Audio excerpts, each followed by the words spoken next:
Hi viewers, welcome back to our channel.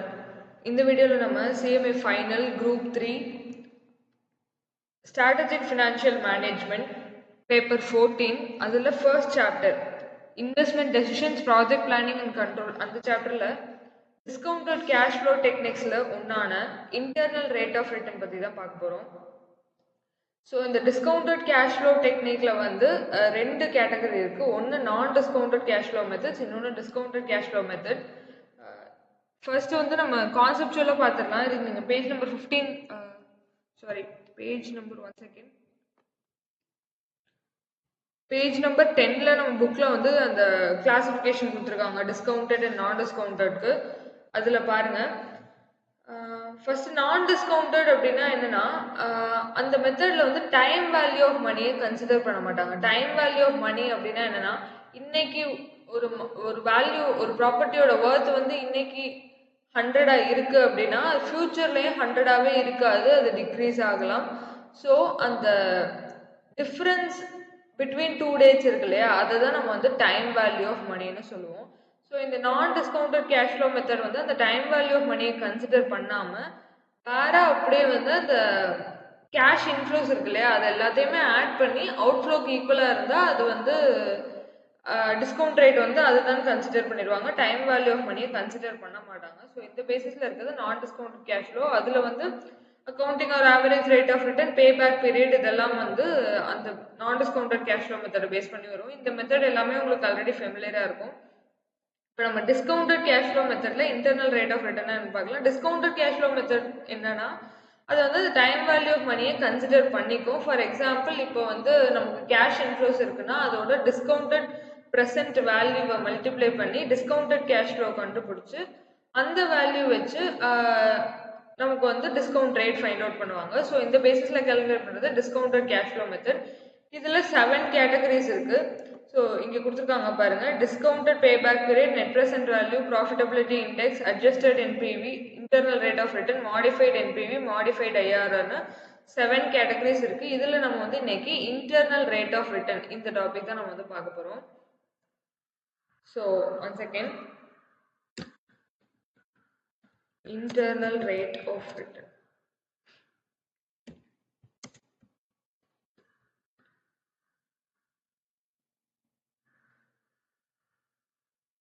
So internal rate of return இந்த illustration தான் பார்க்க போகிறோம். இது வந்து நம்ம புக்கில் page number illustration 13, page number வந்து 23ல இருக்குது. ஃபர்ஸ்ட் சாப்டரில் illustration 13, page number 23.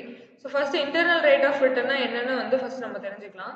So internal rate of return method. Internal rate of return is the rate of discount at which sum of discounted cash inflows is equal to cash outflow. So internal rate of ரிட்டர்னும் net present வேல்யூவும் கிட்டத்தட்ட சிமிலராக இருக்கும். Internal rate of ரிட்டர்னா என்னன்னா, அது ஒரு rate of discount rate. அதில் இப்போ sum of discounted cash inflow இருக்குல்ல, அதுக்கு ப்ரெசென்ட் வேல்யூ மல்டிப்ளை பண்ணி அந்த டோட்டல் கண்டுபிடிச்சோம்னா நமக்கு sum of discounted cash inflows கிடைச்சிரும். அதோட அந்த டோட்டல் டிஸ்கவுண்டட் கேஷ் அவுட்ஃப்ளோஸ்க்கு எந்த டிஸ்கவுண்ட் ரேட்ல ஈக்குவலாக வருதோ அந்த டிஸ்கவுண்ட் ரேட்டை தான் நம்ம வந்து இன்டர்னல் ரேட் ஆஃப் ரிட்டர்ன்னு சொல்லுவோம். ஸோ இப்போ பார்த்தீங்கன்னா என்பிவியில் என்ன ஃபார்முலா அப்படின்னு பார்த்தீங்கன்னா, present value of cash inflow, அதாவது discounted sum of cash inflow minus discounted sum of cash outflow is equal to 0ங்கிறது net present value ஓட formula. But internal rate of return என்னன்னா, present value of cash inflow is equal to present value of cash outflow. So இந்த பேசிஸில் தான் calculate பண்ண போகிறோம். இதில் பாருங்க, அக்செப்டன்ஸ் ரூல்ஸில் பாருங்க, acceptance or rejection. A project is accepted if its IRR is higher than the cost of capital. So அதோட discount rate வந்து காஸ்ட் ஆஃப் கேபிட்டலை விட அதிகமாக இருந்துச்சுன்னா அந்த ப்ராஜெக்டை வந்து நம்ம அக்செப்ட் பண்ணிப்போம். இது எந்த கேஸ்னா, project as a whole consider பண்ணும்போது ஐஆர்ஆர் அதிகமாக இருந்துச்சுன்னா காஸ்ட் ஆஃப் கேபிட்டலை விட நம்ம இதை கன்சிடர் பண்ணிப்போம். இதே mutually exclusive decision. In case of mutually exclusive project, the project with highest IRR selected. Mutually exclusive ப்ராஜெக்ட்னா சிமிலர் டைப் ஆஃப் ப்ராஜெக்ட் நிறையா இருக்குங்கிறப்போ எந்த ப்ராஜெக்ட்டுக்கு ஹையஸ்ட் ஐஆர்ஆர் இருக்கோ அதை நம்ம வந்து செலக்ட் பண்ணிப்போம். ப்ரொசீஜர் ஃபார் கம்ப்யூட்டேஷனில் பாருங்கள், determine the present value of cash outflow and cash inflow using cost of capital as discounting factor.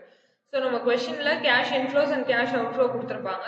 So ரெண்டையுமே காஸ்ட் ஆஃப் கேபிட்டல் கொடுத்துருப்பாங்கல்ல, கே வேல்யூ அதை வந்து ப்ரெசன்ட் டிஸ்கவுண்ட் ஃபேக்டர் சாரி அதை வந்து கரெக்டு தான், டிஸ்கவுண்ட் ஃபேக்டராக கன்சிடர் பண்ணி அந்த கேஷ் இன்ஃப்ளோஸோடையும் அவுட்ஃப்ளோடையும் மல்டிப்ளை பண்ணி டிஸ்கவுண்டட் ப்ரெசென்ட் வேல்யூ நம்ம கண்டுபிடிச்சிக்கணும். The rationale behind use of K as discounting factor to start with the NPV is easily determined. NPV. So இப்போ நம்ம find out பண்ண NPV வந்து 0 விட கம்மியா இருக்கு, அதாவது நெகட்டிவ்ல இருக்கு அப்படின்னா PV of cash inflows is equal to PV of cash outflow. இந்த IRR வந்து சாட்டிஸ்ஃபை ஆயிருச்சுன்னு அர்த்தம். அதுக்கப்புறம் ஃபர்தர் கால்குலேஷன் எதுவுமே நமக்கு தேவையில்லை. ஸோ நெக்ஸ்ட் பார்த்தீங்கன்னா on the other hand if NPV is greater than 0, 0 விட NPV நமக்கு கிடைச்சது வந்து ஹையராக இருக்கு அப்படின்னா PV of cash inflows are more than the present value of cash outflow. So cash outflow ஓட present value of cash inflow வந்து அதிகமா இருக்குன்னு அர்த்தம். அப்போ என்ன பண்ணணும்னா டிஸ்கவுண்ட் ரேட்டை வந்து நம்ம இன்க்ரீஸ் பண்ணணும். டிஸ்கவுண்ட் ரேட்டை இன்க்ரீஸ் பண்ணோம்னா கேஷ் இன்ஃப்ளோவோட value, present value of cash inflowோட வேல்யூ வந்து ரெடியூஸ் ஆகும். ஸோ தட் ஜீரோக்கு அப்ராக்சிமேட் வேல்யூ ஒன்று கிடைக்கும், ஜீரோக்கு நியர்பைல ஒரு வேல்யூ வந்து கிடைக்கும். எக்ஸாக்ட் இல்லைனாலும் அப்ராக்சிமேட் வேல்யூ ஒன்று கிடைக்கும். So if increase in discount rate results in negative NPV, நம்ம இப்போ இன்க்ரீஸ் பண்ண டிஸ்கவுண்ட் ரேட்னால நெகட்டிவ், அதாவது NPV வேல்யூ வந்து நெகட்டிவாக கிடைச்சிச்சுன்னா the rate of discount has to be decreased. So அந்த கேஸில் நம்ம வந்து டிஸ்கவுண்ட் ரேட்டை வந்து டிக்ரீஸ் பண்ணுறோம் in order to increase the present value of cash inflow. So அது நெகட்டிவ்ல போயிடுச்சுன்னா என்ன பண்ணுவோம், நம்ம ஜீரோ ரீச் பண்ணுறதுக்கு இன்னும் வந்து டிக்ரீஸ் பண்ணுவோம் rate of discount. So that நமக்கு வந்து ஜீரோக்கு நியர்பையாக கிடைக்கும். இந்த process of increase and decrease in discount rate. So இந்த மாதிரி டிஸ்கவுண்ட் ரேட்டை இன்க்ரீஸ் அண்ட் டிக்ரீஸ் பண்ணிக்கிட்டே இருப்போம் எப்போ வரைக்கும் அப்படின்னா அந்த வேல்யூ வந்து ஜீரோவுக்கு நியர்பையாக வர வரைக்கும் நம்ம வந்து அதை டிஸ்கவுண்ட் பண்ணிக்கிட்டே இருப்போம். ஸோ இது வந்து ஒரு ட்ரையல் அண்ட் எரர் பேசிஸில் போடக்கூடிய ப்ராப்ளம் தான் அது. So step 2, identify two discount rate for which NPV is little more than and slightly less than 0. So நமக்கு இப்போ காஸ்ட் ஆஃப் கேபிட்டல் கொடுத்துருக்காங்கன்னா அதை வச்சு நம்ம வந்து present value of cash inflow outflow கண்டுபிடிச்சி NPV வேல்யூ கண்டுபிடிச்சிருவோம். கண்டுபிடிச்சதுக்கு அப்புறம் அந்த ரெண்டு NPV கண்டுபிடிக்கணும். ஒன்று என்னன்னா ஜீரோவுக்கு பாசிட்டிவ் சைடில் கொஞ்சம் அதிகமாக இருக்கணும், இன்னொன்று ஜீரோவுக்கு நெகட்டிவ்ல கொஞ்சம் அதிகமாக இருக்கணும். அந்த மாதிரி வந்து ரெண்டு NPV நம்ம கண்டுபிடிச்சி வச்சுக்கணும்.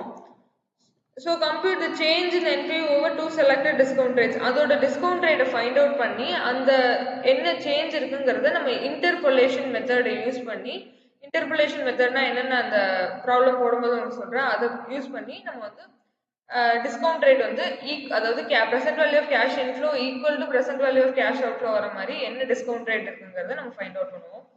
ஸோ இப்போ ப்ராப்ளம் பார்க்கலாம் வாங்க. illustration 13. Consider the following information in respect of a project. So project cost, அதாவது cash outlay அது கொடுத்துருக்காங்க. ஸோ கேஷ் இன்ஃப்ளோஸ் பார்த்தீங்கன்னா 4 வருஷத்துக்கு கொடுத்துருக்காங்க. calculate internal rate of return நம்மளை கம்ப்யூட் பண்ண சொல்லியிருக்காங்க.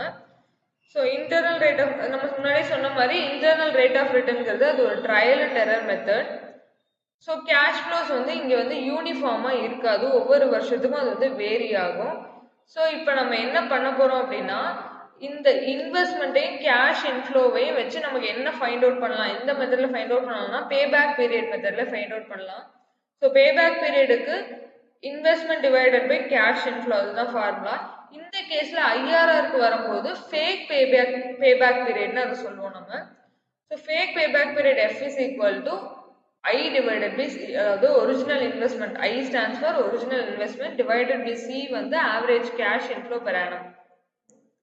ஸோ இதை பேஸ் பண்ணி நம்ம ஃபேக் பேபேக் பீரியட் கண்டுபிடிக்க போகிறோம். இந்த சம்மில் பார்த்தீங்கன்னா கேஷ் அவுட்ஃப்ளோ 1,10,000 கொடுத்துருக்காங்க, டிவைடட் பை கேஷ் இன்ஃப்ளோ வந்து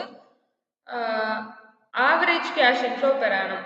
ஸோ இந்த கேஷ் இன்ஃப்ளோ எல்லாத்தையும் நம்ம வந்து ஆட் பண்ணி, இந்த 4 இயர்ஸ் கொடுத்துருக்காங்க இல்லையா நமக்கு இங்கே, இந்த 4 இயர்ஸை வந்து ஆட் பண்ணி டிவைடட் பை 4 போட்டு ஆவரேஜ் கண்டுபிடிச்சா நமக்கு கிடைக்கிறது என்னன்னு பார்த்தீங்கன்னா 35,000 கிடைக்கும். ஸோ அந்த 1,10,000 பை 35,000 போட்டோம்னா நமக்கு 3.14 வந்து ஃபேக் பேபேக் பீரியட். அதாவது நம்ம 3 இயர்ஸ் 14, அதாவது 3.14 இயர்ஸ் நமக்கு வந்து, அதாவது போட்ட கேஷ் அவுட்ல 1,10,000 நம்ம வந்து திருப்பி எடுத்துடலாம் அப்படிங்கிற மாதிரி சொல்லியிருக்காங்க.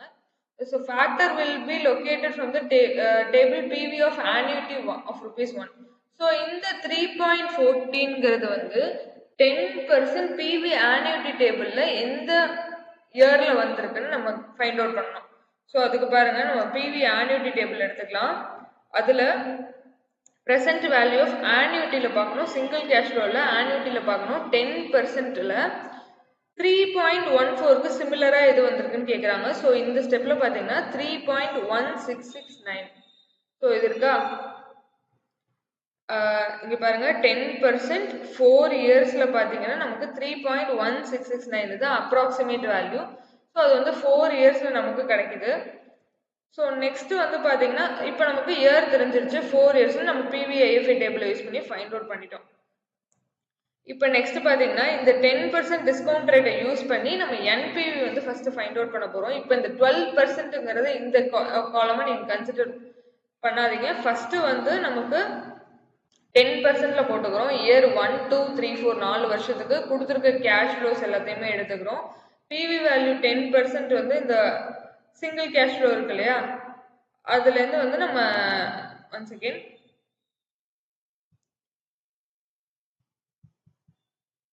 ஸோ இங்க ப்ரீவியஸ் டேபிள்ல பாருங்க சிங்கிள் கேஷ் ஃப்ளோ அதுல 10%க்கு ஃபர்ஸ்ட் 4 இயர்ஸ் இந்த வேல்யூ இது எல்லாத்தையுமே நம்ம வந்து அதாவது 10%க்குள்ளது மட்டும் ஹோல் இல்ல 10%க்குள்ளது மட்டும் 0.9091 8264 7513 6830 இருக்கு இல்லையா, அந்த வேல்யூஸ் வந்து நம்ம அதோட மல்டிப்ளை பண்ணிக்க போறோம்.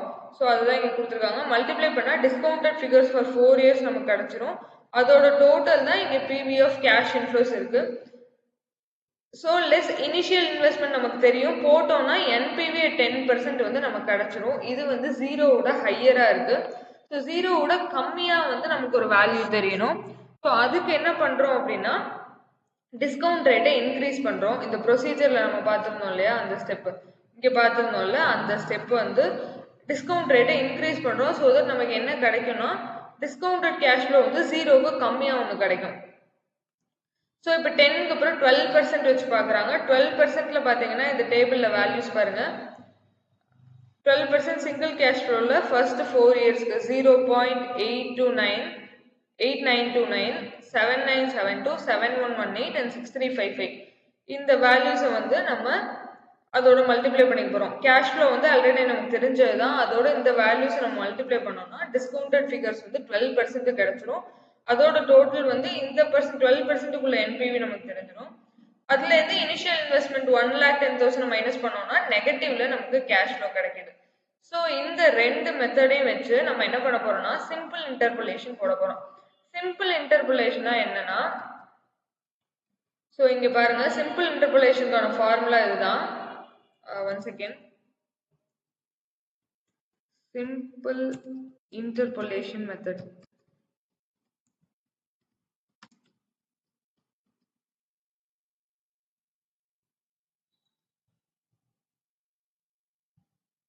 ஸோ இதுக்கான ஃபார்முலா பார்த்தீங்கன்னா IRR is equal to lower rate, sorry one second. So இதுக்கான ஃபார்முலா பாருங்க, IRR ஃபைண்ட் அவுட் பண்ணுறதுக்கு லோயர் ரேட் அதாவது டிஸ்கவுண்ட் ரேட்டில் லோயஸ்ட் ஒன்று இருந்துச்சு இல்லையா, லோயஸ்ட் ரேட் வந்து நமக்கு 10. ஸோ அந்த 10 ப்ளஸ் லோயர் ரேட் NPV, அதோட NPV நம்ம இப்போ ஃபைண்ட் அவுட் பண்ணியிருந்தோம்ல, அதுல லோயர் ரேட் பாத்தீங்கன்னா லோயர் ரேட் வந்து நமக்கு 10, அதோட NPV 2720, ஹையர் ரேட் NPV வந்து நெகட்டிவ்ல 1560.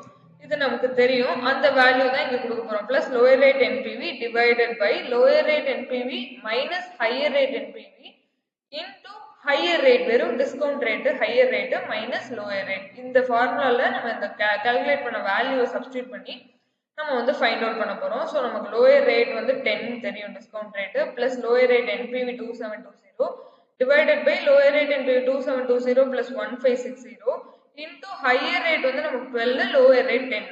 ஸோ இந்த பேசிஸ்ல ஃபைண்ட் அவுட் பண்ணோம் அப்படின்னா நமக்கு வந்து 11.271 அப்ராக்சிமேட் வேல்யூ பார்த்தீங்கன்னா இவங்களுக்கு 11, அதாவது நமக்கு கிடைச்சது அப்ராக்சிமேட் வேல்யூ, இவங்களுக்கு 11.28 இருக்கு. ஆல்மோஸ்ட் ரெண்டும் சிமிலர் தான். ஸோ இப்போ வந்து நமக்கு IRR வந்து கிடைச்சிருச்சு. இந்த 11.28%ல பார்த்தீங்கன்னா cash inflows is equal to cash outflow, அதாவது discounted value of cash inflow is equal to cash அவுட்ஃப்ளோங்கிறது நமக்கு கிடைச்சிடும். ஸோ இவ்வளோதான் இந்த IRR மெத்தட். இப்போ பாருங்க கடைசியாக என்ன கேட்டுங்க, IRR of project is higher than the cost of capital. Given cost of capital வந்து நமக்கு 10% வந்து தெரியும் கொடுத்துருக்காங்க. ஸோ அதை விட இந்த IRR வந்து ஹையராக இருக்கிறதுனால the project is acceptable நம்ம கன்க்ளூஷன் கொடுத்துறோம். ஸோ இவ்வளோதான் இந்த ஐஆர்ஆர் மெத்தட். இதில் ஏதாவது டவுட்ஸ் இருந்தால் கமெண்ட் செக்ஷனில் மென்ஷன் பண்ணுங்கள். நான் நெக்ஸ்ட் வீடியோவில் உங்களுக்கு அதை கிளாரிஃபை பண்ணுறேன். அடுத்த வீடியோவில் இன்னொரு இன்ட்ரெஸ்டிங் டாப்பிக்கோட மீட் பண்ணலாம். Until then thank you.